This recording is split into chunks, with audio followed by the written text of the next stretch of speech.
30 à 40% de notre activité n'est pas en fonction avec notre travail, ça c'est certain. Nous, notre fonction première, déjà, c'est protéger les gens. Donc, faire tout ce qui est prévention et éviter qu'il y ait des feux. Et aussi, on peut être amené à faire du sanitaire et à donner un coup de main aussi aux collègues, gérer tout ce qui est malaise, tout ce qui est intervention sanitaire dans les lieux communs, les parkings et tout ça. Donc, c'est très intéressant, ça bouge, il n'y a pas de routine. Normalement, on est censé faire que de l'incendie. Dans beaucoup d'établissements, ils veulent pas investir ou ils veulent pas recruter. Donc, du coup, il n'y a pas de sûreté. Donc, les agents se retrouvent à faire de la sûreté. Gérer les conflits patients avec les collègues soignants. Et en plus, on n'est pas formé pour. Il faut faire preuve de pédagogie. Il faut essayer d'expliquer aux gens. Et c'est pas simple, c'est pas toujours simple.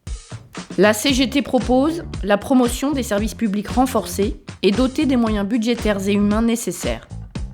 La formation et l'embauche massive de personnel qualifié. Moi, au bout de 12 ans de fonction publique, je suis sur un salaire de base à 1 500 €. On fait des jours fériés, des nuits, donc c'est pas... Non, le salaire, il n'y est pas non plus, hein, ça c'est sûr.